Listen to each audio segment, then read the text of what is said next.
Welcome to Loup TV. I'm your host, Gene Munster, joined with Andrew Murphy. Our topic today is big tech and streaming. Not a surprise that this is a topic. I think that the outcome of it may be a surprise, but the topic, of course, is sparked by what Amazon has done this week. As you know, acquiring MGM for $8.5 billion.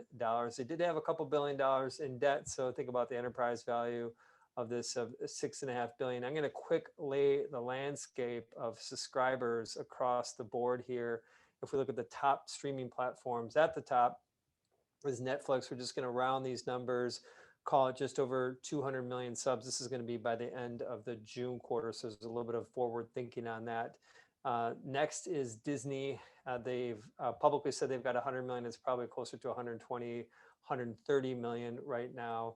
Prime has publicly said 175 million annual, which probably means about 100 million monthly. And then we take a step down to Hulu at 45 million.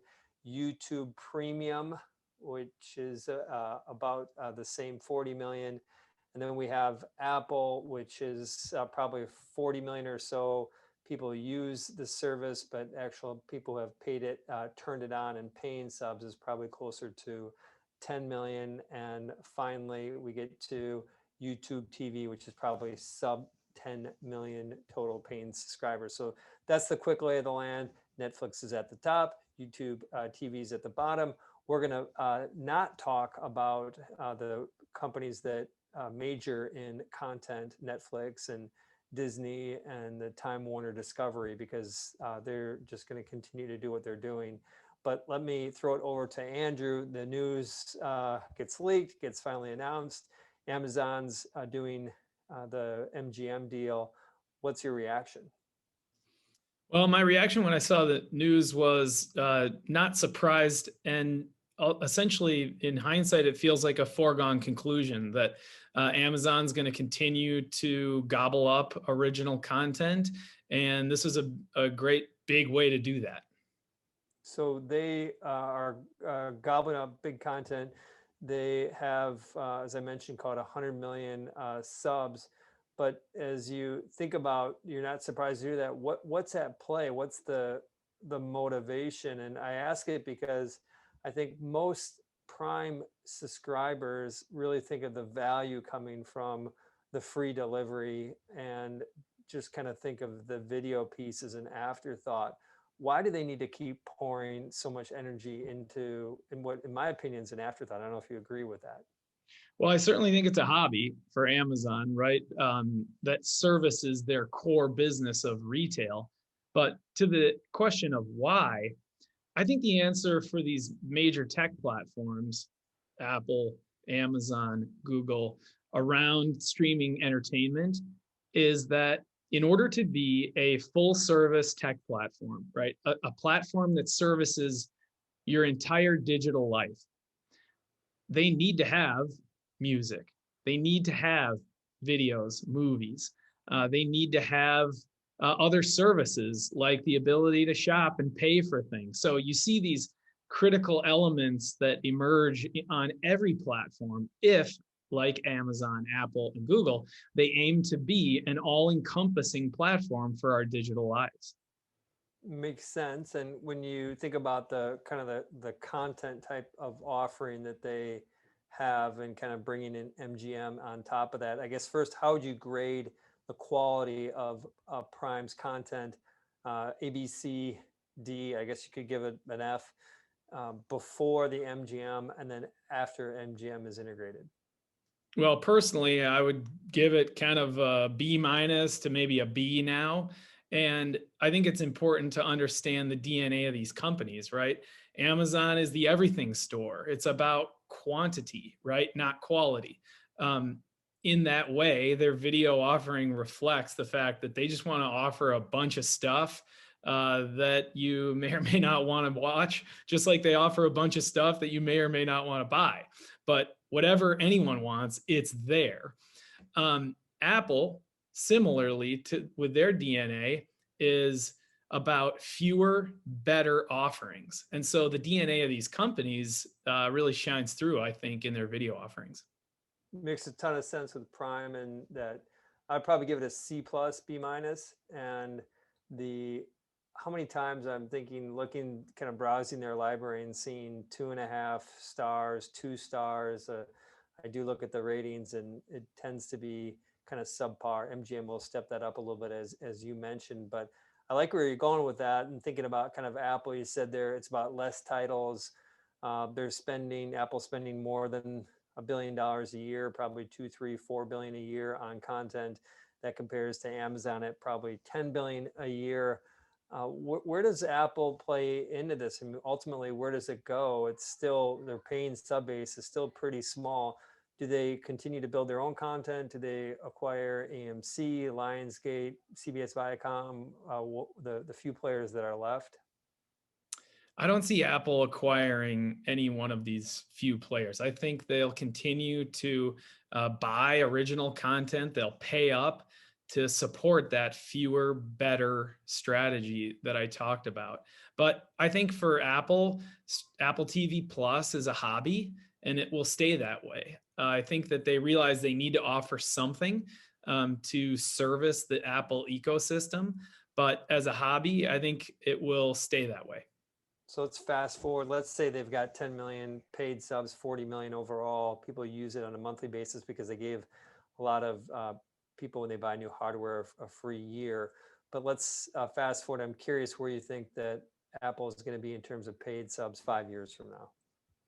I think they'll be north of 100 million, just because of the number of users that they have on these devices. And the numbers get funny in my mind when you think about comparing Apple TV Plus users to, say, Disney Plus users or Netflix users, because of that element of the free trial and Yeah.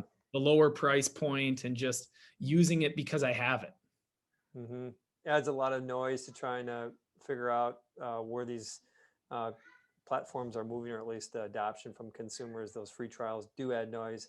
Right. So let's focus on Google, which a lot of times gets left out of the conversation when it comes to streaming. Of course, they've got YouTube, which is predominantly, vast majority of that's ad supported. There's about 2 million monthly active users on YouTube. Huge number, as I mentioned at the top. There's about 200 million? 2 billion, 2 billion, not 200 billion. There are 2 billion. And as I mentioned earlier, is that YouTube Premium, which you pay $12 a month, and essentially it's ad free. There's a couple other things you get with music, but that's got about, call it 40 or so million paid subscribers. And then there's YouTube TV, which is probably sub 10 million paid subs. So when you think, where does Google fall in this? They really don't do original content, but I mean, how do they factor in? Are they just trying to do what they do great with YouTube and not worry about what the other companies are doing? Or do you think that we're going to see more original content from Google in the years to come? Well, I think the question of what is original content is a useful one to ask here, because so much of the content on YouTube is original. Yeah. And Google has the rights to those videos that are posted to their platform. So Google has a focus area in video. And video, user generated original content. yes, and I acknowledge it's different. It's not premium, and but man, it draws eyeballs, and it's exclusive to the YouTube platform because of the audience that they've built. So their focus in video is one of their focus areas as a company, and it shows with that 2 billion number you were talking about. I don't think, though, that original content will become a focus. I think that would be a distraction for YouTube and Google. Funny side project for you. Next time you're watching a YouTube video, ask yourself, am I actually watching an infomercial here? I think you'll be surprised at how often these are infomercials that we're watching, but it is content. It's gravitating to people. Do you think YouTube TV really goes anywhere? Does that catch on? I'm a user. Okay. And Are you I'm a advocate? canceling. You are, I missed that. I'm a user, and I'm debating canceling. Okay. But live streaming videos for sports is tough. It's And I got tough. to ask, why are you considering canceling? YouTube TV doesn't have the rights to the Twins games this year, and I'm a big Minnesota Twins fans. Go Twins! Uh, they have lost my interest for the remainder of the baseball season, unfortunately, and so I would cancel and then pick it back up during football season, I guess. Shows that just how dicey it is for these licensing models and why you want to have original content. Maybe just to make sure I finish the thought is on the original content side, do you envision Google, YouTube combination coming out with original series in the next 5 years, 40 of them, 100 of them, something like that? I don't. So stick to what they're doing great, user-generated original content. Bringing it together, I think we'd be on the same page that these companies are still going to push into video, that it's not going anywhere. I'd like to maybe get us into a visual here of 86 DeLorean with the flux capacitor. I think is that what ultimately drove the time machine in Back to the Future. And back to when I was starting in the industry in 1995, my first day, the team that I work with sat down a book on my desk. It was about the size of a phone book. If you don't know what a phone book is, for a different episode. And it was titled The Content Continuum, subtitled Content is King. My first job was to update this book that had been published a year before. But the reason why I mention it, that being more than 25 years ago, is that content has always been important. When I think about this, we stress test, we think about the importance of why these companies are doing what they're doing.